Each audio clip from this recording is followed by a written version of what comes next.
I asked the hotel attendant to deliver the divorce letter to my wife's room. She didn't know, but that was the last time she would have me in her hands, and I didn't even intend to be there to see her reaction. After months of mistrust, sleepless nights, and outright lies, I had finally found the strength to do what I needed to do. I didn't know what I expected her to feel when she read those words, whether it would be remorse, anger, or despair. But it didn't matter. The decision had already been made, and it was the only thing that kept me standing. The letter was simple and direct, a precise, cutting blow. I imagined her the moment she opened the envelope and saw the cold, formal letterhead, which began with her full name. I know everything. It was just those words, the opening that carried all the weight of betrayal, the confirmation that our marriage had become a sham. The letter was a silent goodbye, a definitive breaking of a bond that she had broken long before I decided to sign my name on those lines. There was no lengthy explanation or angry shouting. Just one blunt truth: she cheated on me, and I refused to keep pretending. From the beginning, suspicion gnawed at my mind like a plague. The messages she hid, the calls she answered in a whisper, the smiles that appeared out of nowhere when she thought no one was looking. For a while, I played blind, hoping it was just paranoia, something a simple conversation could resolve. But I knew it wasn't just that. The little lies were just the surface, and the more I investigated, the more the abyss opened. The moment that destroyed any hope was when I saw her leaving a hotel building in the middle of a Tuesday afternoon. Dressed smartly, like she was going on a date, but with the kind of smile on her face that she hadn't shown me in months. She laughed. He laughed in a way I could barely remember, as if his presence gave him something I could no longer offer. I followed her at a distance, feeling each step heavy in my chest, until I saw her meet another man in the lobby. They didn't hesitate. She walked straight into his arms, as if that was what she should have done all along. And I stood there, watching it all, unable to move, unable to breathe. So this is how it ends? I asked myself as I watched them walk across the lobby, laughing together.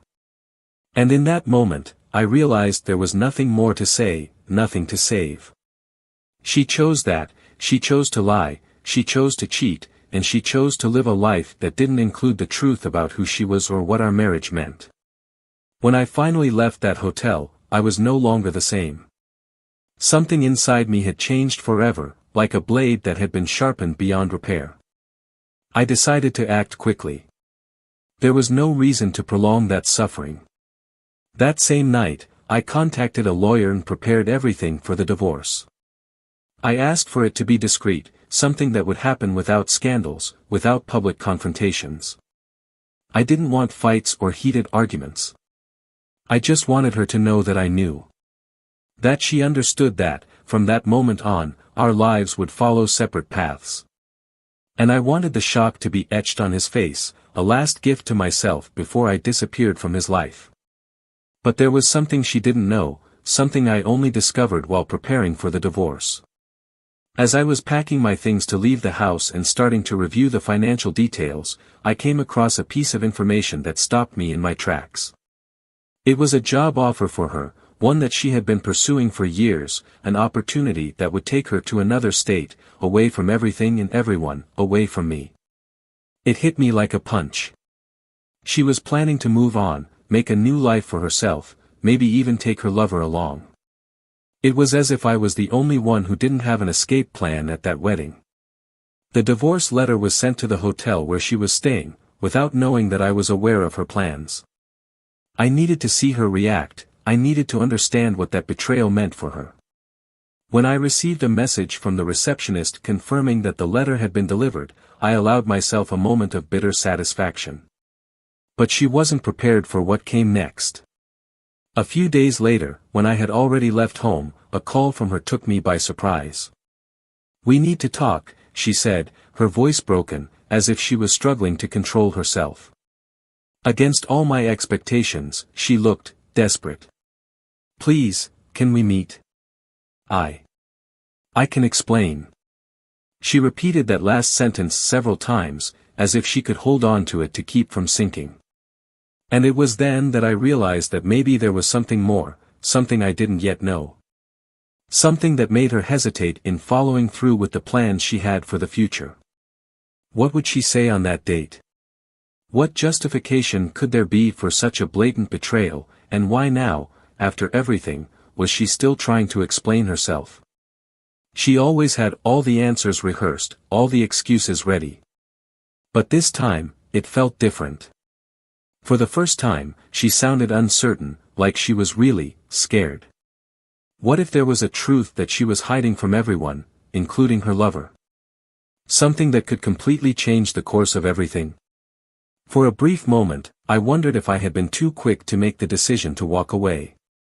But soon that thought dissipated, because I knew that nothing could justify the pain she had caused. After all, I had made up my mind. But what if, instead of breaking free, I was just about to fall into an even bigger trap, one she had set herself? She wanted to meet, but this time, I wouldn't be unprepared. If she thought she could manipulate the situation once again, she was sorely mistaken. I was ready to find out how far her lies went, and what was really behind that wavering tone of voice. But the question was I ready to face the truth when it finally came out? Welcome to our channel, where stories of betrayal come to life, but here, we make it clear, we do not, and will never, support any type of infidelity. All narratives are fictional, created to show how betrayal can destroy lives, hearts and families. Get ready to dive into an intense and shocking story that will reveal how far lies and deceit can lead. Catch your breath, because what comes next will surprise you. Good story. The room was plunged into a comfortable gloom, illuminated only by the soft light escaping from the tall windows.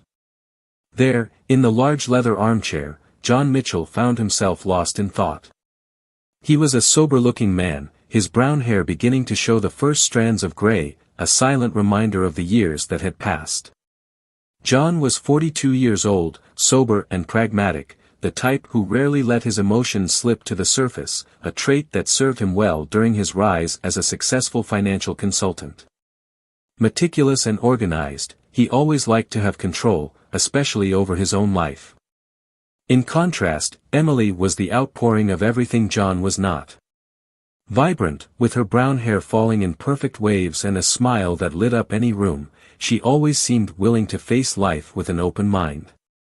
A visual artist and art teacher at a local school, she was a woman who expressed herself through colors and shapes, with a free spirit that contrasted with John's seriousness and methodical routine. At 38, Emily still had that curious look in her eyes, as if every day was a new chance to explore and discover. They were, in many ways, the picture of a perfect couple, or so it seemed to those observing them from the outside. They had a comfortable home in a quiet neighborhood, with a backyard that Emily had decorated with her own sculptures and pottery. Every detail in that house told a story, the sculpture of a tree twisting in unexpected directions, the hand-painted paintings hanging on the walls. It was a home built on years of shared memories, of laughter and challenges, of silences that said as much as words. But, like any couple that passes 10 years of marriage, they also had their moments of tension. In the last few months, something had changed between them. John wasn't sure when this change began, but he could feel it spreading, like a silent crack in a mirror. Emily, who had always been so open and communicative, seemed more distant, too busy with her own thoughts, always lost in projects that kept her busy until late at night. He had noticed the smiles she gave to her cell phone, as if there was an inside joke there that he couldn't share. Small absences began to add up, small excuses that accumulated like pieces of crumpled paper around a wastebasket. John tried to ignore it, believing that maybe it was just a phase, but something in his chest warned him otherwise. Emily, on the other hand, felt an uneasiness growing inside her. There was a time when she and John were inseparable, when they could talk about everything and nothing for hours, without noticing that time was passing. But now, she felt like the connection had dissipated, like a thread that had been stretched too far and finally snapped. Conversations that used to be so natural now felt forced, and silences that were once comfortable now felt heavy, almost oppressive. There was something she could no longer feel, a kind of emptiness that filled her every time she looked at John and no longer saw the man she married, but just a shadow of what he once was. Over the past few months, Emily had thrown herself even more deeply into her work. Her classes at school were a welcome escape, a place where she could be the purest version of herself. She loved teaching, watching children explore their own creativity, watching their artwork take shape with a mix of enthusiasm and mayhem. But there was something beyond classes that kept her busy, something she still couldn't or didn't want to explain to John. She had become involved in a new project, a large commissioned mural for an art gallery, that required more than just her artistic skills. It demanded your attention, your soul. It was easy for John to rationalize this distance as a result of work. He knew how much the project meant to Emily. More than once, he entered the makeshift studio she had set up in the basement and found her concentrated, completely absorbed, as if nothing else in the world existed.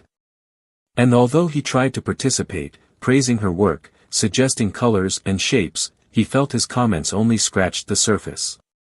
Emily, however, would just smile and say that he was being a good husband by caring, but that certain things were hard to explain.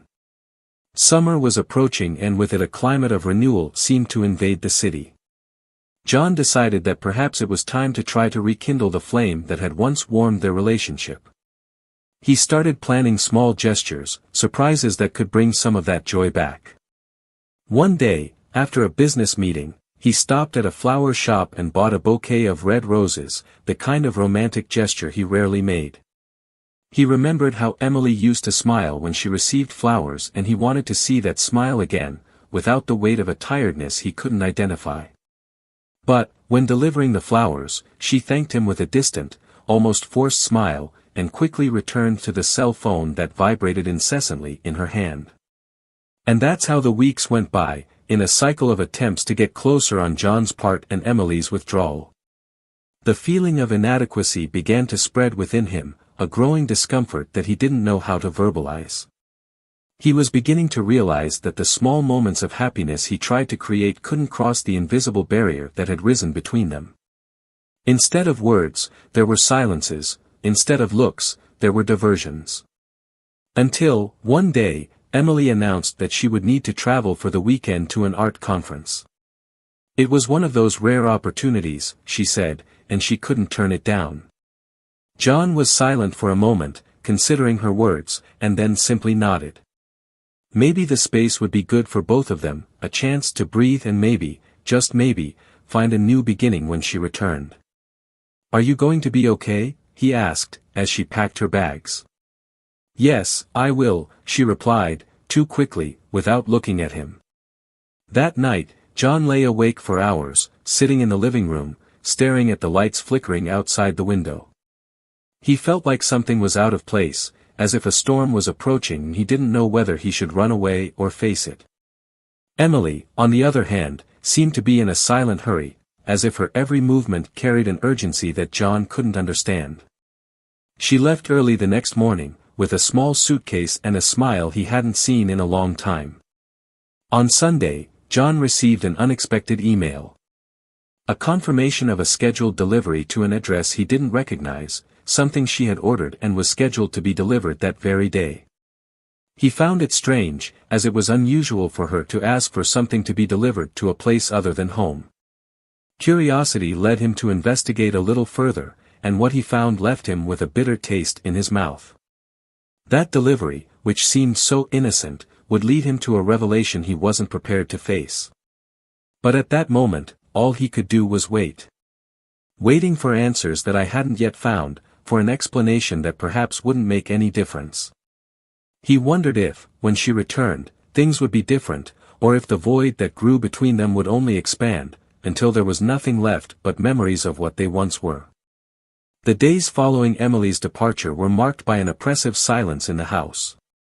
John tried to occupy himself with work, immersing himself in reports and spreadsheets, but even so, his mind always wandered to that weekend, to the hurried way in which she had left.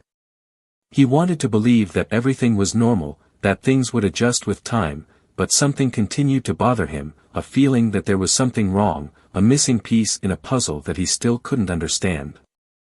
On Monday afternoon, he received a short message from Emily saying she had arrived safely and that the conference was amazing. There were no photos, no enthusiastic messages about inspiring talks or meetings with other artists, as was typical of her when she participated in events like this. The message felt cold, as if it were a reminder that she was where she was supposed to be, and nothing more. John tried to ignore the discomfort, convincing himself that there was nothing to worry about. Still, he found himself staring at his phone, waiting for her to send one more message, anything that showed a little enthusiasm, a spark of what she used to be. The days dragged by. John took the opportunity to tidy up the house, doing simple tasks to try to keep his mind off what he thought was wrong. But on Wednesday, as he was putting out some laundry, he found a folded receipt in the pocket of one of Emily's dresses. It was from an expensive restaurant, far from the conference where she was supposed to be. He looked at the address and frowned, trying to remember when she had gone there, but he couldn't recall any recent time when she had mentioned something like that. It was one of those small clues, but they plant a seed of doubt in the hearts of those who desperately try to maintain trust. However, John didn't want to believe there was something more. He put the receipt in his pocket and decided he would confront Emily when she returned, but without creating a scene. He wanted answers, yes, but he still didn't want to believe that something could really be wrong. Deep down, he still hoped it was all a misunderstanding, that there was a simple explanation that would dispel all his doubts. On Friday night, Emily returned. John was in the kitchen preparing a simple dinner, something she used to enjoy. He heard the door open and her light footsteps coming in, as if she was trying not to make any noise. She looked exhausted, but there was a sparkle in her eyes, one he hadn't seen in a while, and it made his stomach drop. She gave him a quick kiss on the cheek, muttering a hurried "hi" before heading upstairs to her room, taking her suitcase with her. When she returned, they sat down to dinner and made small talk. Emily told her about the conference, the talks, the people she met, but there was something about the way she spoke that sounded rehearsed, almost like she was reading from a script. John listened, but he couldn't shake that feeling that something was wrong, that he was just hearing what she wanted him to hear.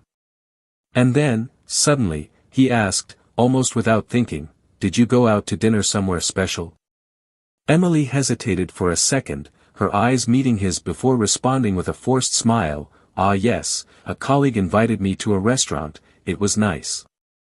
John nodded, trying to hide the disappointment he felt building. He expected her to say something more, to mention the specific restaurant or comment on what she had ordered, but she didn't. And he didn't want to insist, not that night. He knew he needed more proof, something to confirm what he was beginning to fear. On Saturday, John decided to take action. He looked up the address on the receipt and discovered it was for a fancy restaurant, the kind of place Emily always said she wanted to see but he could never find time to take her to. He went to the restaurant's website and, out of curiosity, looked for reservations from the previous weekend. It was then that he saw it, a photo of her, dressed elegantly, accompanied by a man he didn't recognize. They were smiling at the camera, wine glasses raised high, as if celebrating some intimate achievement. John felt the ground disappear beneath his feet. Here was the confirmation he feared so much. He spent the entire afternoon not knowing what to do. His mind tried to process it, but he couldn't think clearly. He was furious, but at the same time, a deep sadness paralyzed him. Everything he had built, the entire life they had shared seemed to crumble in a matter of seconds. He needed to confront her, needed to know why she had done it. That night, while Emily was watching TV in the living room, John came in and turned off the television. She looked at him in surprise, but before she could say anything, he threw the receipt on the table. "Do you want to explain that?" he asked, his voice firm but shaky. She looked down at the paper and her face paled, her eyes widening for a brief second before regaining her composure. "It's just a receipt, John, I don't know why you're so nervous," she replied, but there was something in her voice that betrayed her attempt to remain calm. John knew she was lying. He took his cell phone out of his pocket and showed the photo he had found on the restaurant's website. "Is this just a receipt?" Because it looks like you guys were having a lot of fun. Emily couldn't hold his gaze. She tried to speak, but the words died in her throat, and then John knew. She knew there was no going back, that she had crossed a line that could no longer be ignored. "What happened, Emily?" he asked, his voice breaking for the first time. "Why did you do that?" She took a deep breath, her eyes watering, but she didn't look away. I didn't want you to find out like this," he whispered. It was a mistake, something that happened but she couldn't finish it. Because the truth was there, naked and raw, and she knew that any attempt at justification would sound empty. She tried to reach out her hand, but John took a step back, moving away from her as if the touch burned her. The silence that followed was crushing, filled with a pain neither of them knew how to express. John turned and left the room, leaving Emily standing there, alone. The tears finally fell, but he wasn't there to see them. He climbed the stairs and entered the room, closing the door behind him with a thud, as if that gesture was the final confirmation that something had broken forever. But he still didn't know everything. And what was to come would change their lives even more than the betrayal itself. John woke up the next morning with an oppressive weight on his chest, an all-consuming feeling of emptiness. He got up not knowing exactly what he was going to do that day, but he knew he needed answers.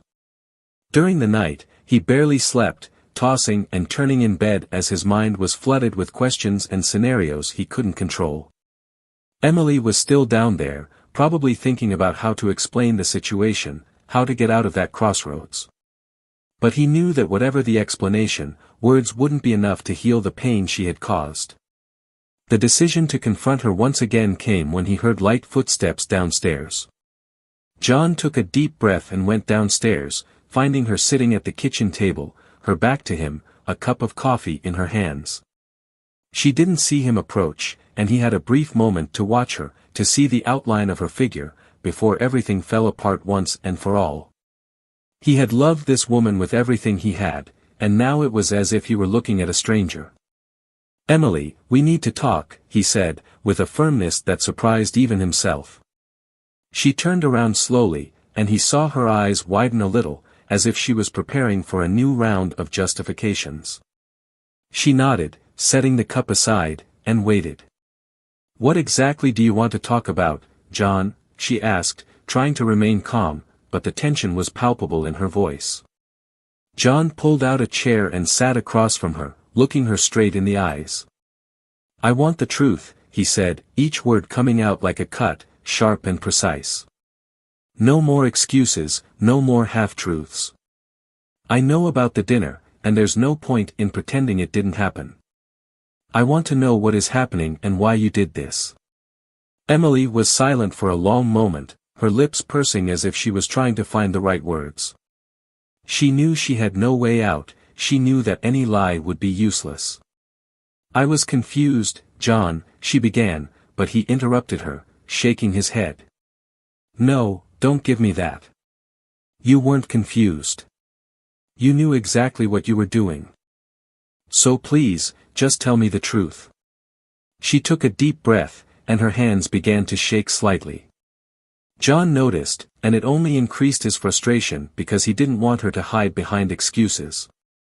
He wanted her to admit it, to take responsibility for what she had done. "I met someone, and," she began, but he interrupted her again. "I already know that," he said, his voice getting louder, more intense. "I saw the photos. You don't need to tell me what I already know. I need to know what you're hiding, Emily. Why are you behaving like this? Why does it feel like you're trying to get away from me?" She hesitated, and for the first time John saw something new in her eyes. It wasn't fear or guilt, it was something close to panic. He realized there was something bigger, something she was trying to hide and that it had a lot more to do with than just cheating. "John, it's not that simple," she said finally, her voice barely able to hold steady. "I didn't want you to find out like this, but I was planning on leaving. Not only because of what happened, but because I received a job offer. It's an opportunity in another state, something I always wanted, and I didn't know how to tell you." For a moment, John was in shock. He blinked, trying to absorb what she had just said. "Were you planning to leave?" he repeated, as if the words were too absurd to understand. "So, the plan was to leave me for him, is that it?" She shook her head desperately. "That's not it, John. It's not just because of him. This proposal is important to me, it's a chance to do something big with my career, something I've always dreamed of. But, yes, me too. I also got involved with him, and you were going to leave me and move on as if nothing had happened," he added, and the tone of his voice was a mixture of disbelief and anger. "Would you just go on with your life, start from scratch somewhere else, without even giving me a decent explanation?" She tried to respond, but her words were drowned out by the intensity of the moment. John stood up, unable to sit still. He began pacing back and forth, hands on his head, trying to understand how it had all come to this. "I can't believe you would abandon me like that, without even telling me," he murmured, more to himself than to her. "John, I know it sounds cruel, and maybe it is. I know I hurt you, and I'm sorry for that. But I didn't see a future for us anymore," she confessed, and those words were like stabs. "I was feeling trapped, suffocated, and I didn't know how to tell you this." He stopped walking and looked at her, his eyes burning with hurt and frustration. "So this is how you solve it? Do you feel trapped and decide to date another man? How does this make sense to you, Emily?" She didn't know how to respond. His hands were still shaking, and she could see how much her words had hurt him. But there was something more she needed to say, something she didn't know how to say, and that could change everything for good. She had tried to keep it hidden, thought she could resolve it on her own, but now it was clear that there was no way. She began, her voice breaking, but she forced herself to continue. "I received the proposal, yes. But he's not going with me, John. He was never really a part of my plan. I just needed a way out, and he was there, offering me something I didn't know how to refuse." John frowned, confused. "What are you talking about?" he asked, stopping walking and looking at her. "If he's not part of your plans, then why would you?" She hesitated, and then it all came out at once, as if she could hold it in no longer. "Because he is the head of the company that made me the offer. He used this proposal to manipulate me, John. I didn't want it to be like this, but I got involved with him, and now I'm stuck in this situation. He made me believe that if I didn't accept it, there would be no other chance. And I was desperate, I wanted this opportunity so much that I ended up," she stopped, her voice cracking as tears formed in her eyes. John was silent, processing what she had said. He had always known that she was passionate about her work, that she had dreams that were perhaps bigger than anything he could offer, but hearing that she had been manipulated, used, was too much for him. "So, you traded our marriage for a lie?" he asked, his voice low and shaking. "Did you allow yourself to be taken in by an empty promise from someone who just wanted to use you?" I didn't know it would be like this," Emily replied, her voice breaking. "I thought it was a chance, and by the time I realized what I had gotten myself into, it was too late. I thought I could solve it alone, that I could get out of this, but—" She began to cry, her mask finally falling, and John felt something shift inside him. He realized that despite everything, she was scared, desperate, and perhaps for the first time in a long time, he saw the truth in her eyes. But the pain didn't go away. Her words only added to the chaos he felt inside. He wanted to believe that there was a way out, an explanation that could justify what she had done, but the betrayal was there, naked and raw, and he didn't know how to deal with it. "You were ready to leave me for a life that wasn't even real," he murmured, and each word seemed to weigh like a stone. "And now, what's left for us?" Emily looked at him, her tears falling, and for the first time she had no answers. John was silent for a moment, still digesting everything he had heard. Emily's revelations had shattered any hope he had of finding a simple justification for the betrayal. It wasn't just a matter of infidelity, it was a web of manipulations, desperate choices, and a tangle of lies that threatened to swallow everything around them. As the truth unfolded, he found himself faced with a dilemma that seemed unbearable: try to forgive and salvage something of what was left of the marriage, or accept that there was nothing left to do but move on, alone. Emily's breathing was ragged, as if each sigh was an effort to maintain her composure.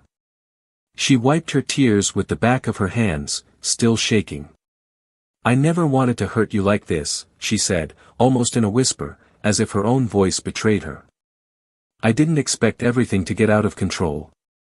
The proposal, he seemed so sincere, so interested in helping me grow, and then he used you," John interrupted, his voice firm but filled with pain. "And you left. You left because you needed a way out, because you didn't want to deal with the reality that something was wrong between us. And now I'm here, trying to understand how we got to this." Emily lowered her head, unable to meet his gaze. "I know I was wrong, John. I know this all sounds like excuses, and maybe they are, but I wanted this chance so badly to do something big, to be someone, and I thought I could handle whatever came next. I thought I could get out of this without hurting anyone. I was naive." There was a weight to his words, a sadness that almost seemed sincere, but to John it made no difference. The truth had been exposed, and it was much uglier than he could have ever imagined.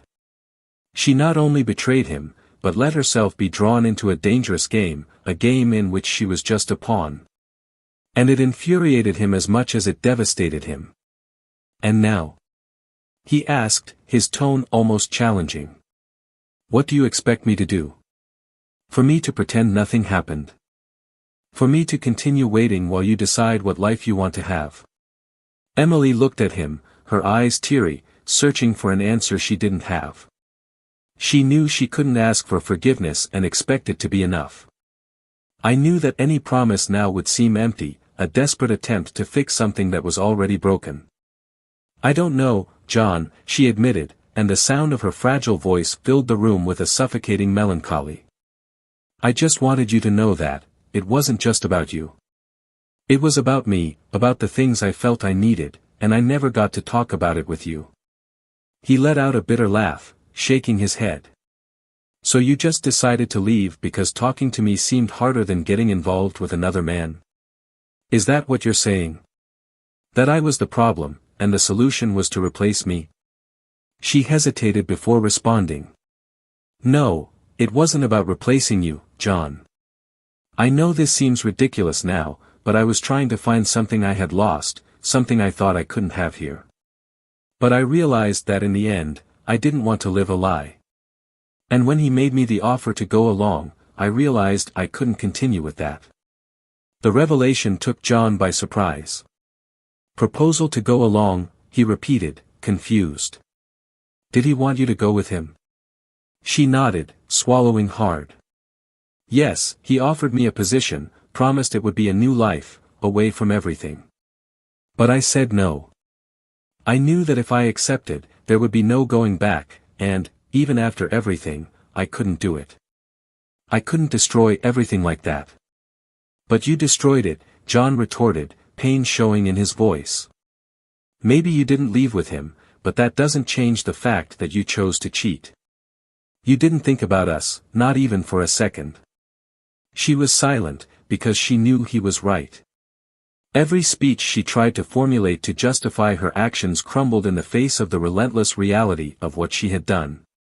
She looked at him, trying to find some spark of compassion in his eyes, something that said he still saw a reason to try to save this. But all she found was a coldness she had never seen before, and it scared her. "I don't know how to fix this," she admitted, her voice almost trailing off. "I don't know if it's possible to fix it. But I still want to try. I still want to try to do things right." John took a deep breath, and for the first time he felt an overwhelming tiredness. He felt like he was carrying a weight that wasn't just from the betrayal, but from all the years, all the attempts and failures that had silently accumulated between them. "And what would it mean to make things right?" he asked, almost emotionlessly. "Let me decide what happens now. Do you think you can just clean up what you did and start again?" Emily didn't respond immediately. She knew she had no right to ask for that, but part of her still hoped there was a chance, however small it was. "I know I can't change what happened, and I know that asking for forgiveness isn't enough," she said, trying to keep her voice steady. "But I want you to know that I'm willing to do whatever it takes to make this right. Even if it means," John raised his hand, stopping her.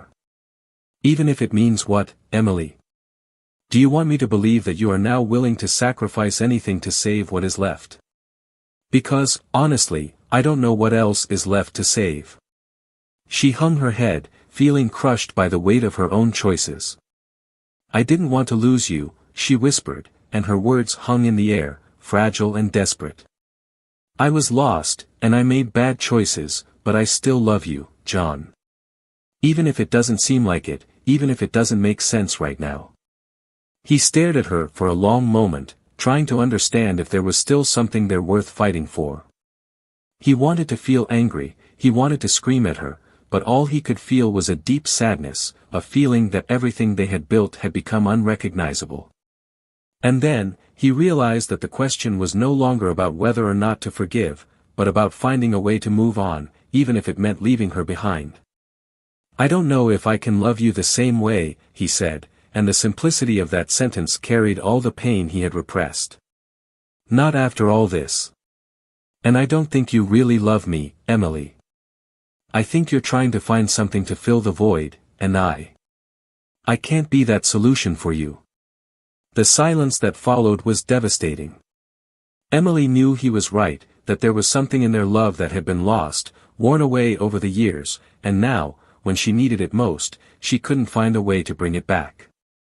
And John, on the other hand, realized that, as much as he wanted to, there might be no way to get back what they had lost.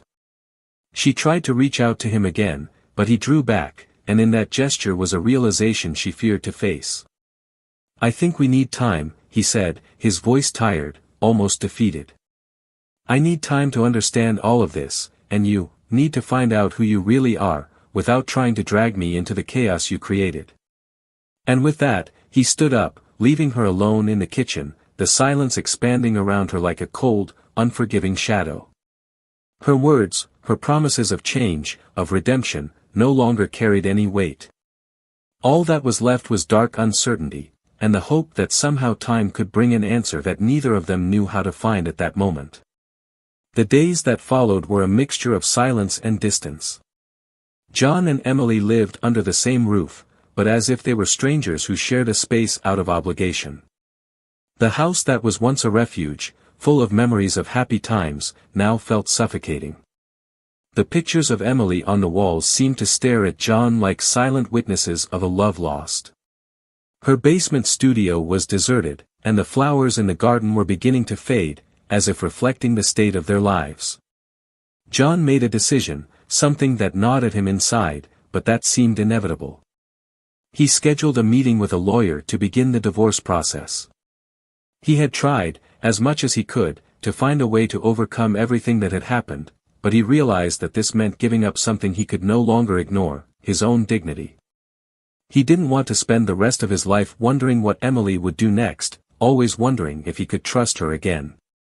The day he signed the papers, John left the lawyer's office with a feeling of relief, but also of loss. It was as if a weight had been lifted from his shoulders, but the void left behind was incalculable.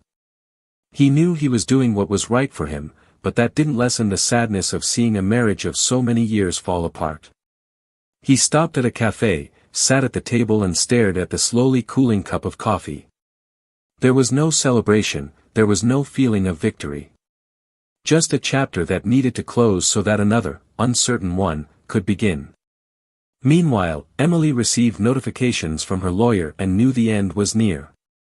She had tried to talk to John several times, but each attempt ended in arguments or painful silences.